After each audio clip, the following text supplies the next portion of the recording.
আল্লাহর নবী বলেন, কোন ছেলে কোন মেয়েদেরও শরীয়তে কবর জিয়ারত করা জায়েজ আছে।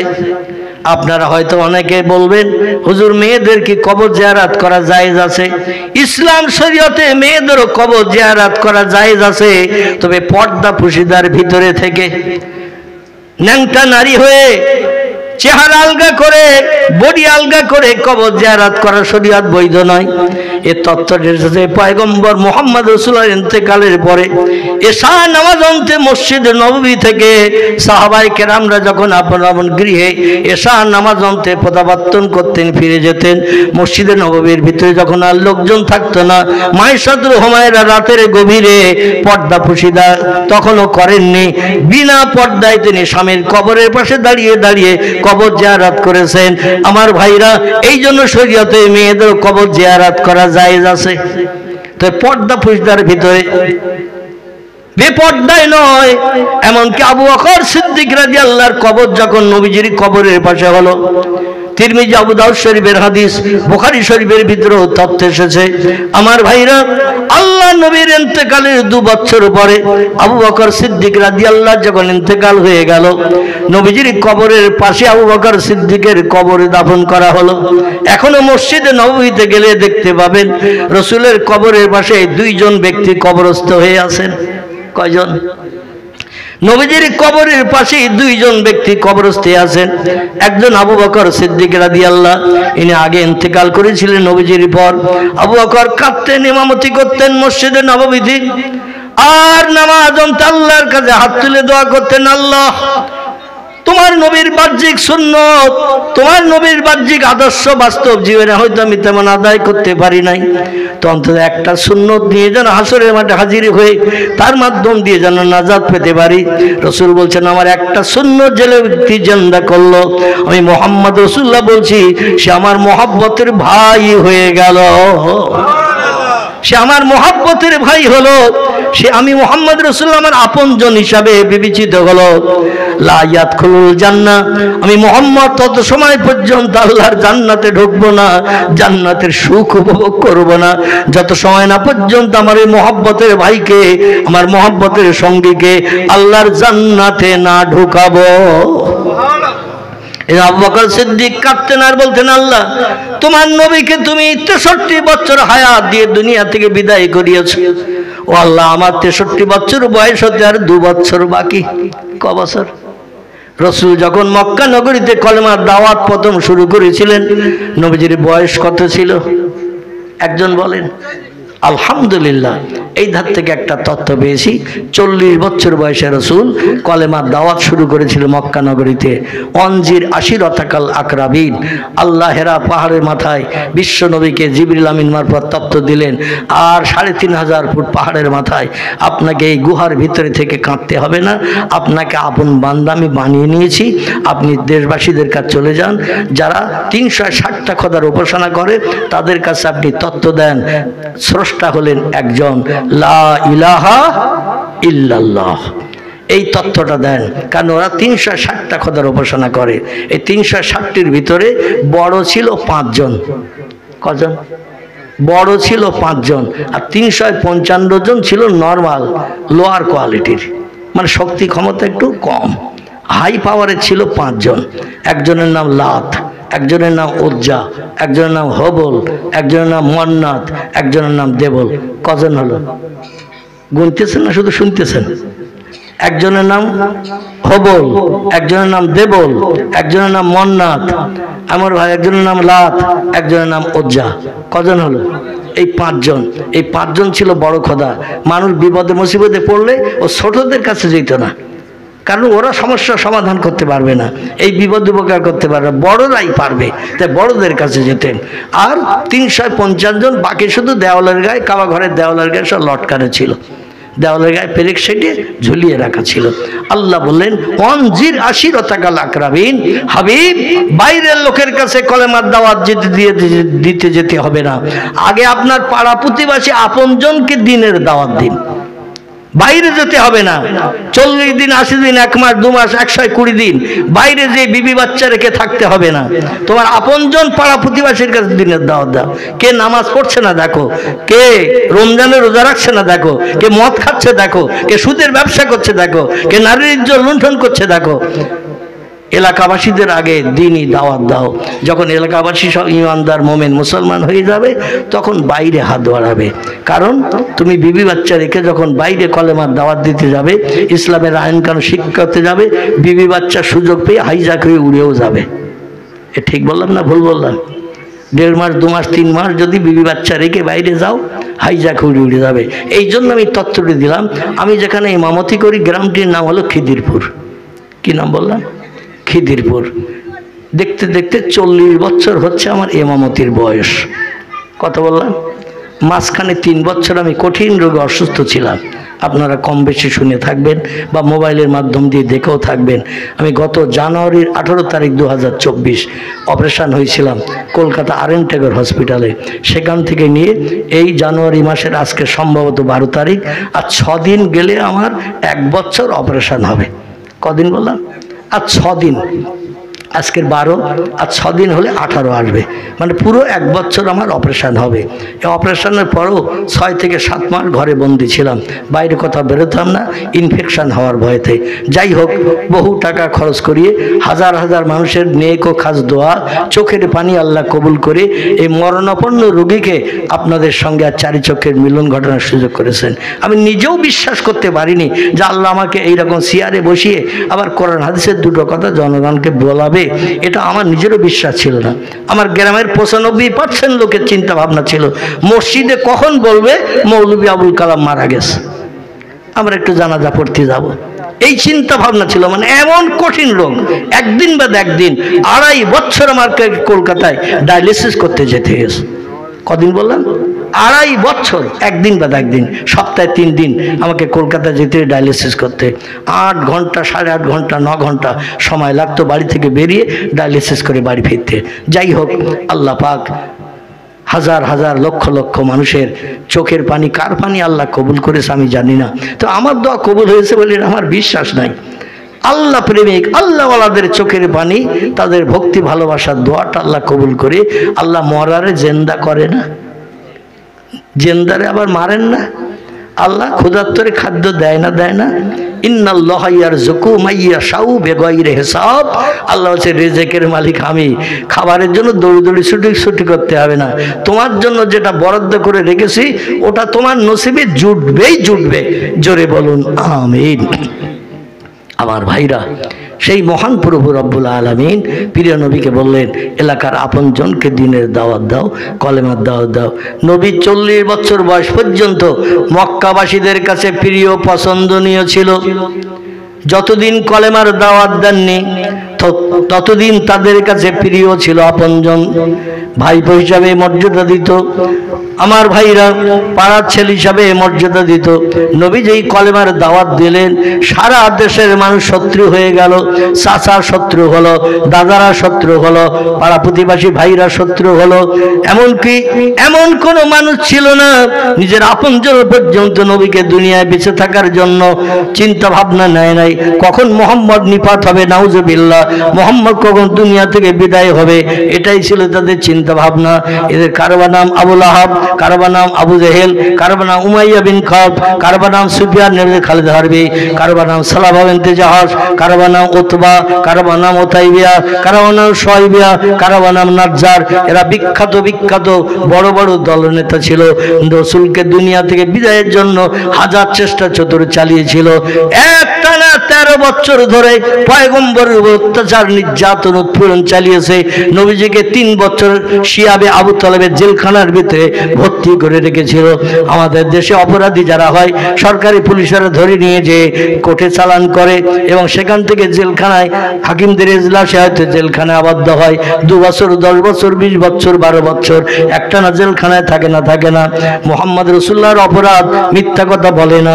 মোহাম্মদ রাসূলুল্লাহর অপরাধ চুরি করে না, মোহাম্মদ রসুল্লাহর অপরাধ কাউকে গালি দেয় না, মোহাম্মদ রসুল্লাহর অপরাধ জীবনে মদের গ্লাসে হাত দেয়নি, রসুলের অপরাধ সুদের টাকা জীবনে স্পর্শ করেননি, মোহাম্মদ রসুল্লাহর অপরাধ জীবন কোন অবৈধ মেয়েকে নিয়ে পাহাড়ের কিনারায় বসে 10 মিনিটের জন্য গল্প করেনি, মোহাম্মদ রসুল্লাহর অপরাধ আল্লাহ নবী সাল্লাল্লাহু আলাইহি সাল্লাম রাতের গভীরে 1:30-2টার সময় কোনো বিধবা নারী স্বামী নাই তার ঘরে যে জীবন যৌবনের ক্ষুধা নিবৃত্তি করেননি। নবীজির চরিত্র ছিল সাদা কাপড় মার্কা। নবীজির অপরাধ হলো দেশবাসীদের কাছে মোহাম্মদ নূতন খোদার কথা বলছে, তাই কি খোদা? নূতন খোদার কথা বলছে, এটা ওদের পক্ষে মেনে নেওয়া সম্ভব হয় নাই। এত অত্যাচার নবীজিরে করেছে, পাথর মেরে মেরে সারাটা দেহ রক্তপ্লুত করে বেহুশ পর্যন্ত করে দিয়েছে। শিয়াবে আবু তালেবের ভিতরে 3 বছর জেলখানে আবদ্ধ করে রেখেছে, কিন্তু নবীর কলেমার দাওয়াত বন্ধ হয় নাই। পয়গম্বর জানতেন কলেমার কথা বলতে গেলেই মারবে, কলেমার কথা বলতে গেলে আমারে গালি দেবে, বাপ খেগো বলবে, মা খেগো বলবে, হাত খুঁড়ো বলবে, নিবংশে বলবে, হাজারো গালি আমার নামে দেবে। তবু নবী যেতেন, কারণ আল্লাহ বলেছেন তাই। জীবন ওদের হাতে যদি আল্লাহ তকদিরে আমার রেখে থাকে, অবশ্যই আমার প্রাণ ওদের হাতে যাবে। আত-তাকদিরু লা ইয়ারুদ্দু ইল্লা বিদুআ। চিল্লাই বলুন একটু আল্লাহু আকবার। নবী বলছেন, ও দুনিয়ার মানুষ, আল্লাহ পাক কোন বান্দাকে পৃথিবীতে মায়ের উদর থেকে পাঠানোর আগে, তিরমিজি শরীফের হাদিস, নবীজি সাল্লাল্লাহু আলাইহি ওয়াসাল্লাম বলছেন, কোন বান্দা যখন মায়ের উদর থেকে পেনের মাধ্যম দিয়ে, ব্যথার যন্ত্রণার মাধ্যম দিয়ে কোনো বাচ্চা ছেলে হোক বা মেয়ে হোক দুনিয়ায় যখন ভূমিষ্ঠ হয়, জন্মগ্রহণ করে, এই জন্মগ্রহণের 40,000 বছর আগে আল্লাহ বান্দার তকদির লিখে দুনিয়ায় পাঠায়। কতদিন আগে? 40,000 বছর আগে। তিরমিজি শরীফের হাদিস। দুনিয়ার জন্মগ্রহণের 40,000 বছর আগে আল্লাহ তকদির লিপিবদ্ধ করে রেখেছেন। আত-তাকদিরু লা ইয়ারুদ্দু, তকদিরের কোনো পরিবর্তন হবে না। যার ভাগ্যে আল্লাহ যেটা লিখে রেখেছেন তার নসিবে সেটা জুটবেই জুটবে, কোনোদিন তকদিরের পরিবর্তন হবে না। নবী বললেন, ওদের হাতে যদি আল্লাহ আমার তকদিরে প্রাণ নাশ রেখে থাকে, হাজার চেষ্টা করলে আমি নিষ্কৃতি পাবো না, ওদের হাতে আমার প্রাণ নাশ হবে। তো আল্লাহ আমাকে 15 বছর সিদ্ধি সাধনার পর মক্কা নগরীদের কাছে দ্বীনের দাওয়াত কলেমার কথা বলতে বলেছেন। যতদিন বাঁচবো কলেমার কথা আমি বলেই যাব। জোরে বলুন একটু সুবহানাল্লাহ। আমার ভাইরা, এই 13 বছর কাল 40 থেকে 53 কত হয়? 40 থেকে 53, এই 13 বছর কালে একটা না মক্কা নগরীতে কলেমার দাওয়াত দিলেন। অত্যাচার, উৎপীড়ন, নির্যাতন পয়গম্বর মুহাম্মদ রাসূলুল্লাহর উপরে ওরা স্টিম রোলারের মতো চালাতে শুরু করে দিল। আল্লাহ নবী বলতেন, আল্লাহ আমার একটু ধৈর্য ধরার তৌফিক দাও। ও আল্লাহ, যত অত্যাচার, উৎপীড়ন, নির্যাতন করে করুক, আমি যেন ধৈর্য ধারণ করে আপনার দ্বীনের দাওয়াত দিতে পারি, আমি যেন অধৈর্য প্রকাশ কোনোদিন না করি। আল্লাহ বলেন, হাবিব আপনার দাবি আমি কবুল করে নিলাম, এই জন্য কবুল করলাম, তাম বিশ্ববাসীর ভিতরে আপনি হলেন আমার শ্রেষ্ঠ বান্দা, আপনি হলেন আমার শ্রেষ্ঠ বান্দা। দেখতে দেখতে যখন 13 বছর কাল চলছে, নবীজি একদিন চিন্তা ভাবনা করছেন, আল্লাহ 13টা বছর আমার পরিশ্রম সব বিফল হয়ে গেল, মাত্র 39 জন মানুষ কলেমা পড়ে মুসলমান হয়েছে। কজন? 39 জন মানুষ কলেমা পড়ে মুসলমান হয়েছে। বড় বড় লিডাররা কেউ তো কলেমা পড়ে না। আবু লাহাব পড়ে না, আবু জেহেল পড়ে না, উমাইয়া বিন খালফ পড়ে না, সুফিয়ান ইবনে খালিদ হারবি পড়ে না, উতবা পড়ে না, ওতাইবিয়া পড়ে না, শাইবিয়া পড়ে না, ইকরামা পড়ে না, নাজ্জার পড়ে না, কেউ তো কলেমা পড়ে না। হযরত ওমরও তখনও পর্যন্ত কলেমা পড়ে নাই, শত্রুদের দলে দলভুক্ত ছিল। আল্লাহর নবী কাবার চাতলে দাঁড়িয়ে আল্লাহর কাছে হাত তুলে বললেন, আল্লাহুম্মা আইজিল ইসলাম ওয়াল মুসলিমিন বিআবি জেহেল বিন হিশাম আও বি ওমর বিন খাত্তাব ফাহুয়া ওমরুন ফাগাদা আলান নবী সাল্লাল্লাহু আলাইহি ওয়াসাল্লাম সুম্মা সাল্লা মসজিদান জাহিরান। রাওয়াহু আবু দাউদ ওয়া তিরমিজি। দুটি হাদিসের কিতাবের ভিতরে ভিতরে এই হাদিসটি নকল করেছেন ইমাম আবু দাউদ রাহমাতুল্লাহ আলাইহি এবং ইমাম তিরমিজি রাহমাতুল্লাহ আলাইহি, দুইজন একই হাদিস লিখেছেন। হাদিসটা হলো এই, আল্লাহ নবী বলে, আল্লাহ দুইজন লিডারের নেতৃত্ব আমি আর সহ্য করতে পারছি না। ওরা রাতের গভীরে মিটিং করে, যেটা রায় বার করে জনগণের কাছে বলে দেয়, আর জনগণ ওদের রায় বাস্তবে রূপদান করতে যে আমার উপরে কঠোর নির্যাতন অত্যাচার চালায়, প্রহার করে, মারধর করে, গালিগালাজ করে, অপমান করে, বাপ খেগো বলে, মা খেগো বলে, হাটখুড়ো বলে, নির্বংশে বলে, হাজারো ধরনের গালিগালাজ করে। আল্লাহ আমি তার সহ্য করতে পারি না। আল্লাহ বলেন, হাবিব ফাসবরুন জামিলুন আল্লাহুল মুস্তাআনু আলা মা তাসিফুন। জোরে বলুন একটু আল্লাহু আকবার। ও আমার হাবিব, বিপদে মুসিবতে যারা ধৈর্য ধারণ করে আমার সাহায্যের উপরে ভরসা করে, আমি আল্লাহ তাদের উত্তম পুরস্কারে বিভূষিত করি, তাদের উত্তম পুরস্কার দান করি।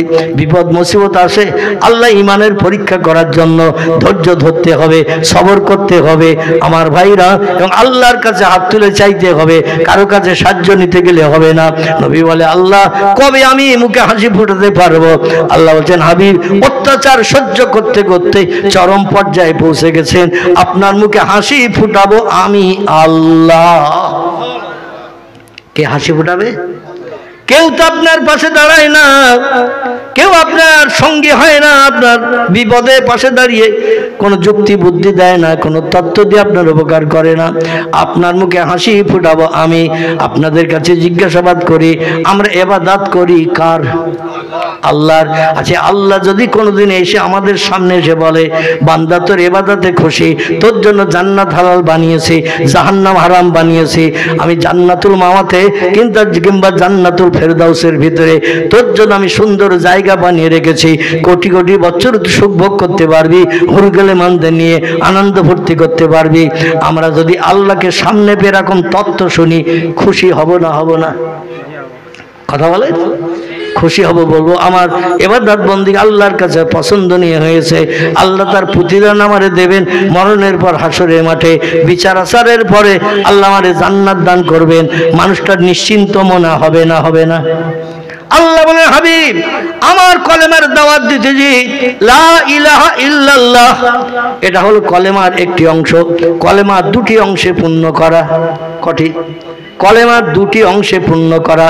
একটা হলো স্রষ্টার নাম, আর একটা সৃষ্টির ভিতরে শ্রেষ্ঠ যিনি তার নাম। জোরে বলুন একটু সুবহানাল্লাহ। সব সৃষ্টিকে বানিয়েছেন যিনি, তিনি হলেন লা ইলাহা ইল্লাল্লাহ।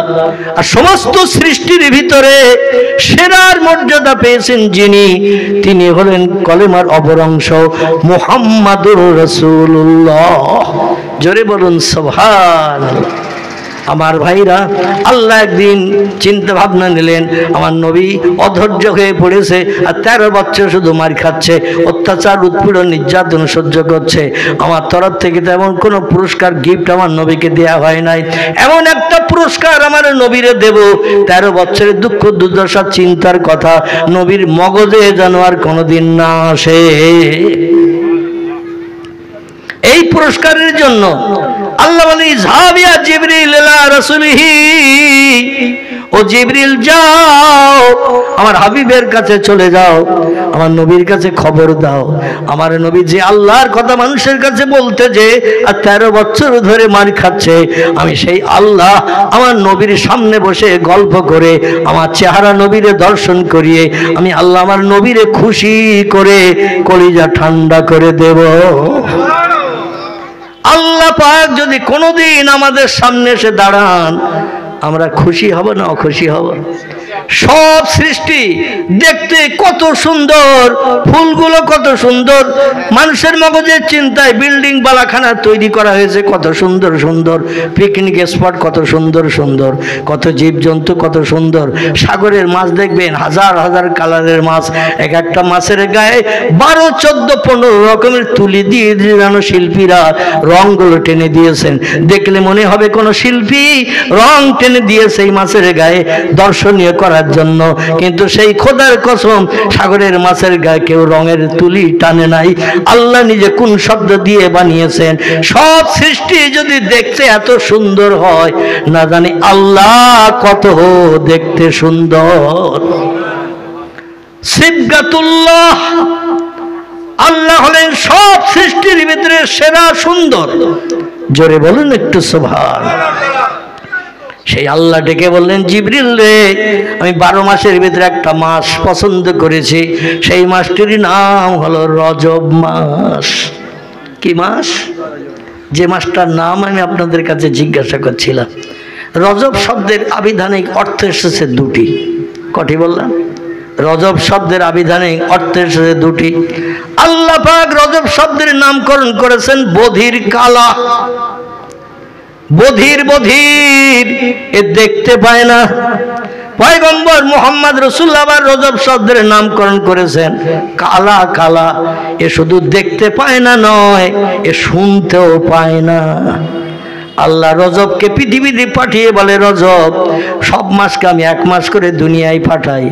মুহররম পাঠাই, সফর পাঠাই, রবিউল আউয়াল, রবিউল সানি, জমাদুল আউয়াল, জমাদুল সানি, রজব, শাবান, রমজান, শাওয়াল, জিলকদ, জিলহজ, 12টি মাস আমি 1 মাস পরে পরে পাঠাই। 1 মাস বান্দাদের সঙ্গে ওতপ্রোতভাবে জড়িত থেকে মাস যখন আমার কাছে ফিরে আসে, মাসকে আমি জিজ্ঞাসা করি, 1 মাস পৃথিবীতে ছিলে আমার বান্দারা তোমারই 1 মাসে কি কি আমল করেছে, কি কি কাজ করেছে একটু বলো। সব মাসকে আল্লাহ চোখলা করেছে, সব মাসকে আল্লাহ কান খোলসা করে দিয়েছেন, কিন্তু রজব মাসের চোখ আল্লাহ অন্ধ করে দিয়েছেন, বধির করেছেন। 1 মাস পৃথিবীতে থাকার পরে আল্লাহর কাছে যখন চলে যাবে, শাবান যখন শুরু হয়ে যাবে, আল্লাহ বলে, রজব রে, 1টা মাস দুনিয়ায় তোরে রেখে দিয়েছিলাম, আমার বান্দারা কে কি করেছে বল। রজব বলবে, আল্লাহ আপনার বান্দাদের শুধু সৎ কাজ, ভালো কাজ করতে দেখেছি, এবং ভালো কাজ করার আওয়াজগুলো আমি আমার কানে শুনতে পেয়েছি, কিন্তু কোনো খারাপ কাজ বান্দাদের করতে দেখিনি, খারাপ কথাও বান্দাদের বলতে শুনিনি। জোরে বলুন একটু সুবহানাল্লাহ। আল্লাহ তখন ডেকে বলেন, রজব রে, তাহলে এখন দুনিয়া ধ্বংস করব না। আমার বান্দারা যখন আমার হুকুম তামিল করছে, আমার দুনিয়ায় বাস করছে, আমার নেয়ামত খাচ্ছে, বিবি বাচ্চা নিয়ে আনন্দ ভর্তি করছে, আমি আল্লাহ আমার মুয়াজ্জিন আযান শুনে মসজিদে জামাতে 5 ওয়াক্ত শরীক হয়ে ইবাদত করছে, তথ্য দিলে তুমি 1 মাসের তথ্য, এখনই দুনিয়া ধ্বংস করব না। তিরমিজি শরীফের হাদিস রয়েছে, নাসাই শরীফের হাদিস রয়েছে, যতদিন পর্যন্ত পৃথিবীতে একটা মানুষ আল্লাহ শব্দ ব্যবহার করবে, আল্লাহ ততদিন দুনিয়া ধ্বংস করবেন না। একটা মানুষ যদি আল্লাহ শব্দ ব্যবহার করে, ততদিন আল্লাহ দুনিয়া ধ্বংস করবেন না। কিন্তু এমন একটা যুগ এসে যাবে এই পৃথিবীতে, মানুষ আর আল্লাহর কোনো প্রয়োজন মনে করবে না। বিজ্ঞানের উন্নতিতে, দার্শনিকদের উন্নতিতে, যন্ত্রপাতি মেশিনা দিবে, মানুষ বলবে যা কিছু চাহিদা সব তো বিজ্ঞানীরা মিটিয়ে দিচ্ছে, আল্লাহর আর কোনো কিছু দেওয়ার প্রয়োজন নাই। আসছে সেদিন সামনে, মানুষের আল্লাহ ভোলা হয়ে যাবে, আল্লাহরা হয়ে যাবে, আল্লাহর কাছে কিছু চাইবে না, যেটার প্রয়োজন হবে বিজ্ঞানীরা কোরআন রিসার্চ করে সেটা দিয়ে দেবে। আর মানুষ যেদিন খোদা ভোলা হয়ে যাবে, আল্লাহ সেদিন রাগ করে দুঃখ করে বলবেন, আমার স্বাদের দুনিয়া রাখার কোনো দরকার নাই। সেদিন আল্লাহ বলেন, যা তাকুমুসাদ, সেদিন দুনিয়া ধ্বংস করা হবে। আর এই দুনিয়া ধ্বংসের নমুনা হলো এজা তুলিয়ে শামসে মাগরিবে হাত, পশ্চিম দিক থেকে গাছের মাথা দিয়ে ভোরবেলা ডগমগ করে সূর্যোদয় হবে, গুরুবের শামসে মাশরিকে হা, সূর্য সেদিন উঠবে পশ্চিম দিকে, ডুববে পূর্ব দিকে। আজ পর্যন্ত পৃথিবীর বয়স দুনিয়ার বিজ্ঞানীরা বলেছেন 10,000 বছর, কেউ বলেছেন 20,000 বছর, কেউ বলেছেন 1 লাখ, কেউ বলেছেন 1.5 লাখ, কেউ বলেছেন কোটি কোটি বছর। এক একজন বিজ্ঞানী এক একটা তথ্য দিয়েছে দুনিয়ার বয়স সম্পর্কে। আচ্ছা, অতীতকাল থেকে নিয়ে বর্তমান কাল পর্যন্ত সূর্য কোনদিন কি উত্তর দিকে উঠেছে, দক্ষিণ দিকে ডুবেছে? পশ্চিম দিকে উঠেছে, পূর্ব দিকে ডুবেছে? কোনদিন এ নজির হয় নাই। আল্লাহ বলেছেন, ওয়াইন মিন শাইইন ইল্লা ইউসাব্বিহু বিহামদিহি। জোরে বলুন একটা আল্লাহু আকবার। যা কিছু চোখে দেখছো, যা কিছু চোখে দেখতে পাও না, সব সৃষ্টি আমি আল্লাহ বানিয়েছি। আর প্রত্যেকটি সৃষ্টি আমি আল্লাহ আমার হুকুম তামিল করে। চাঁদ কোনোদিন বলেনি আমার কঠিন জ্বর হয়েছে 3 দিন আকাশ আর উঠবো না, বলিস কোনোদিন? সূর্য কোনোদিন কি বলেছে আল্লাহ কঠিন রোগে আক্রান্ত, শরীরের শক্তি ক্ষমতা নাই, উদয় হয়ে অস্তমিত হতে যেতে গেলে কষ্ট পরিশ্রম করতে হয়, আমি 6টা দিন আর সূর্য উদয় হব না, এরকম বলেছে? সাগরের জোয়ার ভাটা, নদীর জোয়ার ভাটা কোনোদিন কি বলেছে আল্লাহ প্রতিদিন যে নিয়মে জোয়ার হয়, যে নিয়মে ভাটা হয়, এই নিয়ম পাল্টাতে হবে, আমার পরিশ্রম হয়ে গেছে, দীর্ঘদিন আপনার হুকুম তামিল করে আমি 7 দিন জোয়ার হব না, 8 দিন ভাটা হব না, এরকমটা কি কোনোদিন বলেছে? যত সৃষ্টি আছে সব সৃষ্টি আল্লাহর হুকুমে তামিল করে। সব সৃষ্টির ভিতরে সেরা যারা, তারা হলো আমরা মানুষ। লাকাদ খলাকনাল ইনসানা ফি আহসানি তাকবীম। জোরে বলুন একটু সুবহানাল্লাহ। আল্লাহ কোরআনে সূরা 3 ভিতরে বলছেন যত সৃষ্টি তোমরা চোখে দেখছো, যত সৃষ্টি সাগরে টাগরে ঝোপঝাড় জঙ্গলে যত সৃষ্টি বাস করে, সব সৃষ্টির ভিতরে মানুষকে আমি সেরা করে বানিয়েছি। সব সৃষ্টিকে মানুষের কাছে বশ্যতা করিয়ে দিয়েছি। বাঘ হিংস্র জন্তু এও মানুষের কাছে বশ্যতা স্বীকার করেছে। হাতি অনেক শক্তিশালী জন্তু, সেও মানুষের কাছে বশ্যতা স্বীকার করেছে। করেছে না করেনি? হাতি যদি বশ্যতা স্বীকার না করতো, হাতির পিঠে উঠে কেউ চাপতে পারত? বাঘকে নিয়ে সার্কেস খেলায়, সার্কেসে কেউ কি খেলা দেখাতে পারত? মানুষের কাছে বশ্যতা করেছে। এই জন্য জলহস্তি পর্যন্ত 2-3টে মানুষ একসঙ্গে গিল আলুর বস্তার মতো খেতে পারে না, পারে না? সে পর্যন্ত মানুষের কাছে বশ্যতা স্বীকার করেছে। আল্লাহ বলেন সব সৃষ্টির থেকে সেরা মানুষকে করেছে। মানুষ যা বলবে সবাই তাই শুনবে, কিন্তু ওই মানুষ শুধু আমি আল্লাহ আমারে নেয় না। সুবহানাল্লাহ। সব জায়গায় সুবহানাল্লাহ চলবে না, কোন জায়গায় বলতে হবে নাউজুবিল্লাহ। হ্যাঁ, করে দিচ্ছি। সব জায়গায় সুবহানাল্লাহ চলবে না, কোন জায়গায় নাউজুবিল্লাহ বলতে হবে, কোন জায়গায় আলহামদুলিল্লাহ বলতে হবে। এক এক জায়গায় এক এক রকম তথ্য দিতে হবে, অন্যথা আল্লাহ অখুশি হয়ে যাবে। ঠিক কি না আমার ভাইরা? তাই এই রজব মাসের 26 তারিখের দিনগত রাত আল্লাহ পাক রব্বুল আলামিন বিশ্ব নবী 13 বছরের দুঃখ দুর্দশা নিবারণের জন্য আল্লাহ পাক মক্কার কাবার চাতল থেকে জান্নাতে রকেট বোরাকে করে বিশ্ব নবীকে 7 আকাশ পাড়ি দিয়ে সিদরাতুল মুনতাহা টপকে নিজের খাস কোয়ার্টার আরশ কুরসিতে নিয়ে হাজির করেছিলেন। জোরে বলুন একটু সুবহানাল্লাহ। নবী এবং আল্লাহ সামনাসামনি বসে নামাজে 2 রাকাত নামাজের পরে যেমন হাঁটু সামনে দিয়ে 2 হাত দিয়ে তাশাহুদ পড়ি না, আত্তাহিয়াতু লিল্লাহি ওয়াস সালাওয়াতু আত-তাইয়্যিবাত, এই যে তাশাহুদ পড়ি বা দরুদ শরীফ পড়ি, তারপর দোয়া মাসুরা পড়ি, যে হাঁটু লম্বা করে দিয়ে, এই রকম আল্লাহও বসেছেন ওই রকম পরিবেশ নিয়ে, নবীও বসেছেন। একটা ধনুক বেকালে যতটা তলাটা ডিস্টেন্স হয় এতটা সামনাসামনি ছিল। জোরে বলুন একটু সুবহানাল্লাহ। এবং বিশ্ব নবী গল্প শুরু করলেন আল্লাহ নূরে তাজুলের চেহারা দর্শন করে।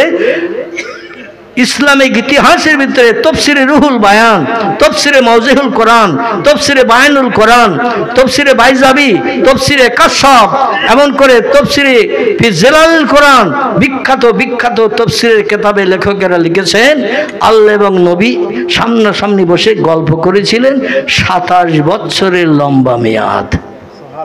কতদিন? 27 বছরের লম্বা মেয়াদ। আপনার হৃদয়ে অনেক ব্যথা, অনেক দুঃখ, অনেক অনুশোচন আপনার ভিতরে আছে। আমার কলেমার দাওয়াত দিতে যে কত মার খেয়েছেন, কত অত্যাচার উৎপীড়ন নির্যাতন হয়েছে, আজকের আমার নূরে তাজলের চেহারা দর্শন করে কলিজার ব্যথা নিবারণ করুন। আমার সঙ্গে কথা বলে আপনি মনে সান্ত্বনা নিন এবং যেটা আমার কাছে চাইবেন আপনাকে সেটা দিয়ে পৃথিবীতে পাঠাবো। জোরে বলুন একটু সুবহানাল্লাহ। পয়গম্বর মুহাম্মদ রাসূলুল্লাহ বলছেন কোনো ব্যক্তি যদি এই রজব মাসে একটা নফল রোজা রাখে, সারা বছর রোজা রাখার সওয়াব সে পাবে। জোরে বলুন একটু সুবহানাল্লাহ। আর যেদিন রোজা রাখবেন সেই দিনের রাতে কিয়ামুন নাহার এবং সিয়ামুল লাইল, ওই রাত্রটা যেদিন নফল রোজা রাখবেন, ওই নফল রোজা রাখা দিনের বেলা না খেয়ে অনাহারে থাকা, আর রাতের বেলা কিয়ামুল লাইল, রাতের বেলা দাঁড়িয়ে দাঁড়িয়ে আল্লাহর নামে তাহাজ্জুদের নামাজ পড়া। কিসের নামাজ? তাহাজ্জুদের নফল নামাজ যারা পড়বে, সারা বছর একটা রাত নামাজ পড়লে 1 বছর নামাজ পড়ার সব আমি আল্লাহ তাদের নামামলে লিপিবদ্ধ করে দেব। জোরে বলুন একটু সুবহানাল্লাহ। আল্লাহ পাক আগামীতে যে কটা দিন আমাদের হায়াতে বাঁচিয়ে রাখবেন, আমরা যেন এই রকম ভালো ভালো রাত, শবে বরাতের রাত, শবে মেরাজের রাত, এই রজব মাসের 26-এর দিনগত রাতটা হলো লাইলাতুল মেরাজের রাত, নবীজির আল্লাহ পরিদর্শনের রাত। এই সমস্ত রাতগুলো মুহররমের রাত। আমার ভাইরা লাইলাতুল কদরের রাত একটু বেশি বেশি করে যে ইবাদত করবেন। খায়রুম মিন আলফে শাহর, 1000 মাস বেঁচে থেকে ইবাদত করলে যত সওয়াব, একটা রাতে ইবাদত করলে তত সওয়াব। জোরে বলুন সুবহানাল্লাহ। হাসরের মাঠে হাজির হবেন, নেকির পাল্লায় যখন এগুলো চাপানো হবে, দেখা যাবে পাপের পাল্লা হাজারো ওহদ পাহাড়ের মতো যদি পাপের পাল্লা হয়, উঁচু হয়ে চলে যাবে, আপনার সবের পাল্লাটা ভারী হবে। আল্লাহ তরফ থেকে জান্নাতের সার্টিফিকেট দেওয়া হবে। আল্লাহ যেন সেই তৌফিক আমাদের সকলের জন্য নসিব করেন। সকলে বলুন আমিন। একটু দাঁড়িয়ে যান সকলে, প্রিয় নবীর দরবারে সোনার মদিনা একটু সালাতু সালাম পাঠ করি। ইয়া নবী সালাম আলাইকা ইয়া রাসূল। বাবা টাইট হচ্ছে নাকি? এটা খালি জানা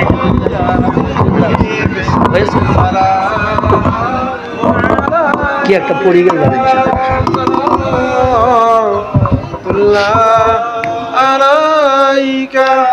জিবরাইল আওয়াজ তুলিল,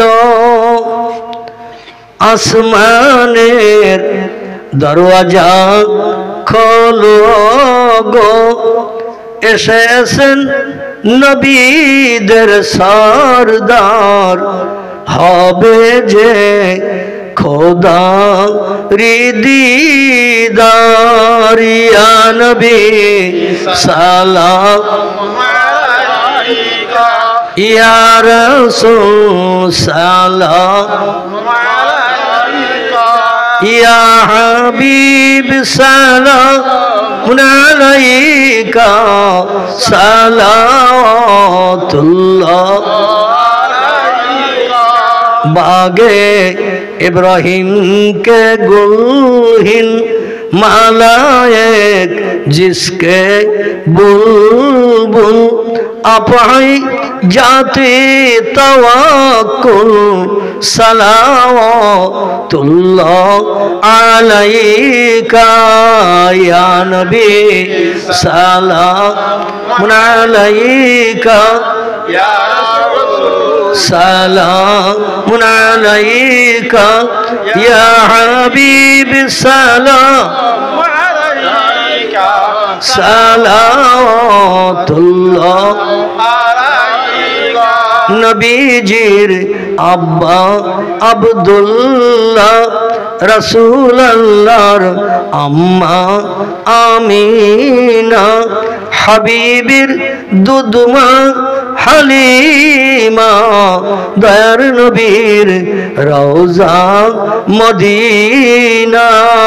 या नबी सलाम अलैका या रसूल सलाम अलैका या हबीब सलाम अलैका सलावतुल्लाह अलैका। সকলে বসে পড়েন। ইয়া রব্বি সাল্লাল্লাহু আলাইহি ওয়াসাল্লাম দামে ওয়াদা আলা নবী কা খায়রে খালকিহি কুল্লুহিম, भेजा रब मेरे दरुद सलाम बरगुजीदा नबी पर अपने मदम बलगल उला बेकमालिही हसनतु जमीओ खसालिही सल्लु अलैहि। আরবের বুকে মক্কার পরে, আরবের বুকে মক্কার পরে মামিনার যেথায় ঘর, খোদার করুণা কৌসার হয়ে ঝরসে বারংবার। বালাগাল উলা বেকামালিহি কাশাফাদ দুজা বেজামালিহি হাসনাত জামিউ খিসালিহি सल्लु अलैहि वालिहि। अल्हम्दुलिल्लाह দেখতে দেখতে রাত অনেক হয়ে গেছে, 10টা 20 হতে যায়, 18 হয়ে গেছে আমার ঘড়িতে। যাই হোক, আমি সেই 8:15 দিকে শুরু করেছিলাম, দেখতে দেখতে 2 ঘন্টার মতো হয়ে গেল। শীতের রাতে আপনারা বসে আছেন, আপনাদের সকলকে ধন্যবাদ জানাই এবং আল্লাহ পাক রব্বুল আলামিন এই আশা এবং বর্ষাকে কবুল করে নিয়ে তা জান্নাতের বাসিন্দা যেন আমাদের সবাইকে বানিয়ে নেন। সকলে বলুন আমিন। আসুন, আমাদের কারো বাপ, কারো মা, দাদা দাদি, আপনজন, আত্মীয় স্বজন যারা নীরব নগর অন্ধকার কবরে ধরাশায়ী হয়ে আছে, আমরা তাদের আত্মার কল্যাণের জন্য একটু মাগফিরাত কামনা করব। তাবারুক আছে তো নাকি? সেটা এখানে দেয়া হবে? আচ্ছা, তাহলে কেউ উঠবেন না। সকলে দোয়া শেষে একটু মসজিদে যাব না, আমরা জামাতে কাতারবদ্ধ হয়ে নামাজ আদায় করি, ওইভাবে একটু আগা পিছা হয়ে একটু কাতার দেবেন, তাহলে পরিবেশন করতে তাবারুক সুবিধা হবে ইনশাল্লাহ। সকলে আমার সঙ্গে দুখানা হাত উঠান, আল্লাহুম্মা আমিন, আল্লাহুম্মা আমিন, আল্লাহুম্মা আমিন। রব্বি গফিরলি যুনুবি ওয়ারহাম ওয়া আনতাল গফুরুর রহিম। রব্বি গফিরলি যুনুবি ওয়ারহাম ওয়া আনতাল গফুরুর রহিম। আল্লাহুম্মা হাসিবনা হিসাবান ইয়াসীরা, আল্লাহুম্মা হাসিবনা হিসাবান ইয়াসীরা, আল্লাহুম্মা নাজাওতা মিনান নার, আল্লাহুম্মা ওয়াকিনা আযাবান নার। আয় আল্লাহ, পবিত্র রজবের চাঁদে রাত্র দ্বীপ্রহর হতে যায়, রব্বুল আলামিন ভিক্ষুক সেজে, কাঙাল সেজে, 2টি করে ভিক্ষার থলি আমরা সকলে মিলে আপনার মহান দরবারে পেতেছি। কুদরতি নজরে বান্দা বান্দীদের দিকে ফিরে তাকান। এই মজলিস উপলক্ষ করে রহমতের দরজা খুলে দিন। আয় আল্লাহ, আপনার দয়ার দরজা খুলে দিন, করুণার দরজা খুলে দিন। আমাদের হাতগুলো খালি হাতে বঞ্চিত করে ফিরাবেন না। আপনার খুশনুদি রেজামন্দি লাভের আশায় পাক কালাম কোরআন মজিদ থেকে নিয়ে সন্ধ্যার প্রাক্কাল থেকে সময় পর্যন্ত বিভিন্ন জবানি তজমা কালাম নেমাতে কালাম কোরআন থেকে সূরা শরীফ, আয়াত শরীফ তেলাওয়াত করা হয়েছে। আপনার হাবিবকে আমরা চোখে দেখি নাই, নবীজির সঙ্গে মদিনার দেশে সাহাবীদের মতো আমরা ঘুরে বেড়াতে পারি নাই, প্রিয় নবীর কণ্ঠের বাণী কানে শুনে জীবন ধন্য করতে পারি নাই। রসুলের মহব্বত, প্রেম, ভালোবাসা রক্ষার্থে এই মজলিসে বসে দাঁড়িয়ে দোয়া, দরুদ, মিলাদ, কিয়াম, সালাম আমরা সকলে মিলে পাঠ করলাম। আয় আল্লাহ, সাদকাটুকুন যদি আপনি মঞ্জুর করেন, সর্বাগ্যের সোনার মদিনায় সবুজ গম্বুজের নিচে তোহবাটুকুন পৌঁছে দিন। তাম খোলাফায়ে রাশিদিন, সাহাবায়ে কেরাম, আজাজ মুতাহিরিন, রাসূলের সকল আউলাদদের কবরে সব পৌঁছে দিন।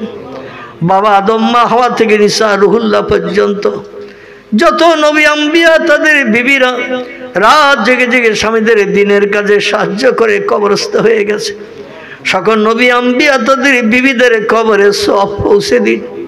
পিরানে পীর দস্তগীর মহিউদ্দিন, আব্দুল কাদের জিলানী হুজুর থেকে নিয়ে সময় পর্যন্ত যত অলিয়া উলিয়া, গৌস, কুতুব, নকিব, আবদাল, শহীদ, সোহাদা, হাজি, গাজী, সুফি, দরবেশ, ইমানদার, মুমিন, মুসলমান নরনারী অন্ধকার কবরে যারা ধরাশায়ী হয়ে আছে, আল্লাহ সকলের কবরে সব পৌঁছে দিন। আপনার तमाम প্রেমিক প্রেমিকা, মাহবুব মাহবুবা, বান্দা বান্দীদের খাস রুহানি দোয়া আমাদের সকলের জন্য নসিব করুন। আয় আল্লাহ, আমরা যারা দোকানে করে হাত তুলেছি, কেউ বাপ হারা, কেউ মা হারা এতিম বনে গেছি, রব্বুল আলামিন কেউ উভয়কে হারিয়ে আমরা চির এতিম সেজে গেছি। মায়ের চাঁদ মুখ দেখে নফল কবুল হজের সব আমরা নসিবে জুটাতে পারি না। আল্লাহ, আমাদের ভবিষ্যৎ জীবনের উন্নতির জন্য কত নামাজ তারা কাজা করে ফেলেছে, শরীয়তের কত খেলাফ কাজ হয়তো তারা করে বসেছে।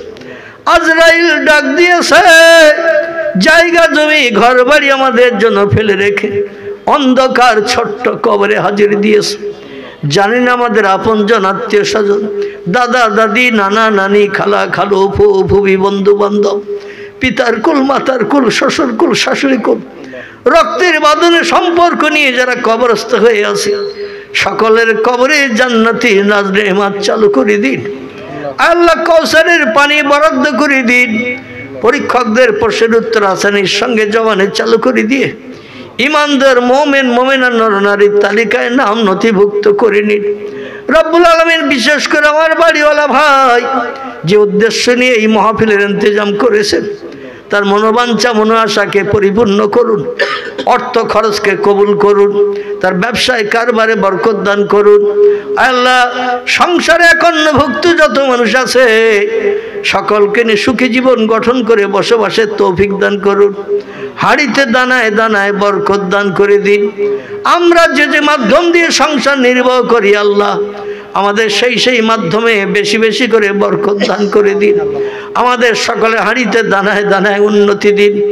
ইবলিস শয়তানের কুমন্ত্রণা ধোঁকা থেকে আমাদের সকলকে নিষ্কৃতির ব্যবস্থা করুন। হিংসুকদের হিংসা থেকে, নিন্দুকদের নিন্দা থেকে, অত্যাচারী কুমন্ত্রণাকারী সমস্ত ব্যক্তিদের ধোঁকা প্ররোচনা থেকে আমাদের মাহফুজ রাখুন। এলাহি এই দুনিয়ার মোহমায়া ছেড়ে আমাদের সকলকে একদিন অন্ধকার কবরে হাজির দিতে হবে। মরণের দিন, জুমার দিন, জুমার রাত কিংবা রমজান মাসে নসিব করবেন আল্লাহ। তকদিরে যদি না জোটে আপনার হাবিবের ইন্তেকালের দিন সোমবার, আমাদের কাউকে যেন বঞ্চিত করবেন না। আয় আল্লাহ, মরণের সময় আপনার একত্ববাদের ভাষা পবিত্র কলেমা আসানির সঙ্গে আমাদের জবানে জারি করিয়ে ইমানদারের খাতায় নাম নথিভুক্ত করিয়ে হাসরের মাঠে আপনার হাবিব যেখানে দাঁড়ানো থাকবে নবীজির পিছনে দামান ধরে আমাদের সকলকে দাঁড়ানোর তৌফিক দান করে দেবেন। আপনার নবী যে জান্নাতের অধিবাসী হবে, বাসিন্দা হবে, সেই জান্নাতের কোণে আমাদের জায়গা করে দেবেন আল্লাহ রব্বুল আলামিন। জীবনে ভুল ত্রুটি অপরাধ আমরা নফসের তাড়নায় পড়ে, কুমন্ত্রণায় পড়ে, বন্ধুর পাল্লায় পড়ে, শয়তানের রসসায় পড়ে জীবনে যত ত্রুটি বিচ্ছিন্ন অপরাধ আমরা করে ফেলেছি আল্লাহ, আমাদের জীবনের সকল অপরাধকে ক্ষমা করে দিন। রহমান রহিম নামের ইজ্জত আমাদের জন্য দান করে দিন আল্লাহ। শয়তানের থেকে আমাদের দূরে সরে থাকার তৌফিক দান করুন। আল্লাহুম্মা ইন্না নাজআলুকা ফি নুহুরিহিম ওয়া নাউযু বিকা মিন শুরুরিহিম তাকাব্বাল মিন্না ইন্নাকা আনতাস সামিউল আলিম ওয়া তুব আলাইনা ইন্নাকা আনতাত তাওয়াবুর রহিম। সুবহানা রাব্বিকা রাব্বিল ইজ্জাতি আম্মা ইয়াসিফুন ওয়া সালামুন আলাল মুরসালিন আলহামদুলিল্লাহি রাব্বিল আলামিন। বেহুরমতে হাজিহিল কালেমাতে তৈয়বা লা ইলাহা ইল্লাল্লাহ, লা ইলাহা ইল্লাল্লাহ, লা ইলাহা ইল্লাল্লাহ মুহাম্মাদুর রাসূলুল্লাহ। আসসালামু আলাইকুম ওয়া রাহমাতুল্লাহি ওয়া বারাকাতুহু। সকলে আগা পিছে করে একটু কাতারের সারিবদ্ধ হয়ে বসে যান, তাহলে তাবারুক পরিবেশন করতে সুবিধা হবে। না ওই